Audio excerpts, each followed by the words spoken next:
We have seen individuals in US taxation normally getting classified into three parts: resident, non-resident and dual status. As far as resident is concerned, you have two subclassification. One is US citizen, the other one being alien. See, they call foreigners as alien. Under that, you have two subclassification.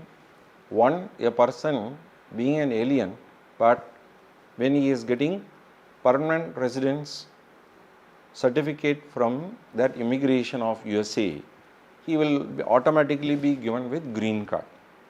So, he will be treated at par with any other natural US citizen. The other one is where the person would not have just been a US citizen, nor he would have got green card, but because of his stay in USA, he will attain the status at par with US citizens. And now let us just have a look at as how that particular stay is communicated there. That stay test is what they call it out as substantial presence test. An individual will be considered a United States resident for taxation purposes if he or she meets the substantial presence test. So, though I have initially communicated as stay test, but appropriate term is substantial presence test. That is what in India we call that as a staying in India. So, for the year, to meet this particular test, there are certain conditions that the person has got to satisfy. What are those? Let us just see. There are two conditions, both the conditions are to be satisfied.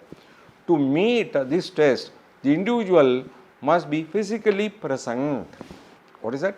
Physically present in the United States for at least 31 days during the calendar year, that is the tax year. And there is one more condition, the second one, and 183 days during the current year and the two preceding years. What is that? He is expected to have a minimum of 31 and 183 taking into consideration the current plus the preceding 2 years.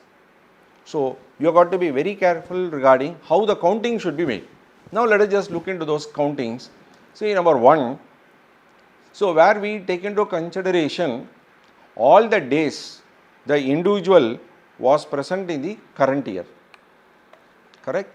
So, whatever that is happening in the current year, we have to take it in full. If a person had stayed in the current year for 60 days, take 60 days completely. How many number of days he stayed in the preceding year to the tax year? 1/3 has got to be taken. If it were to be 90 days, 90 into 1/3 has got to be taken up. 30 days count you have got to take up.